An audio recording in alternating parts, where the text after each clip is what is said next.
Hi friends, நம்ம இன்றைக்கி மோர் குழம்பு தான் செய்ய போகிறோம். அதுக்கு பச்சரிசி 1 ஸ்பூன், துவரம்பருப்பு 1 ஸ்பூன், தனியா 1 ஸ்பூன், சீரகம் 1/2 ஸ்பூன், மிளகு 1/2 ஸ்பூன் போட்டு ஊற வச்சுக்கோங்க. அதுக்கப்புறம் 2 பச்சை மிளகாய், ஒரு பிஞ்சு இஞ்சி போட்டு நல்லா அரைச்சி எடுத்து வச்சுக்கோங்க. அதுக்கப்புறம் தாளிக்கிறதுக்கு 2 ஸ்பூன் எண்ணெய் ஊற்றி கடுகு, சீரகம், அப்புறம் வெந்தயம் போட்டு தாளிச்சிக்கின்னு 2 காஞ்ச மிளகா, அப்புறம் ஒரு கொத்து கறிவேப்பிலை, அப்புறம் சுண்டைக்காய் வத்தலை போட்டு நல்லா வறுத்துக்கோங்க.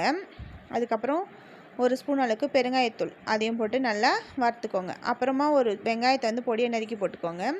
அதுக்கப்புறம் உப்பு தேவையான அளவு போட்டு நல்லா வதக்கிட்ட பிறகு அப்புறம் தக்காளி 1 போட்டு வதக்கிக்கோங்க. எல்லாத்தையும் வதக்கிட்டு இதுக்கு மெயினாக மோர், அந்த மோரில் நம்ம அரைச்சி வச்சிருந்த பேஸ்ட்டை போட்டு கலக்கி வச்சுக்கோங்க. 1 ஸ்பூன் அளவுக்கு மஞ்சத்தூள் போட்டு அப்புறம் அந்த மோரை கடாயில் ஊற்றி நல்லா கொதி வந்தோடனே இறக்கிட வேண்டியதான் ஃப்ரெண்ட்ஸ். இவள் தான் ஃப்ரெண்ட்ஸ் மோர் குழம்பு. நீங்களும் செஞ்சு பார்த்துட்டு எப்படி இருக்குன்னு கமெண்ட் பண்ணுங்கள். பிடிச்சிருந்தா லைக் அண்ட் ஷேர் பண்ணுங்கள். சப்ஸ்கிரைப் பண்ண மறந்துடாதீங்க. Bye friends.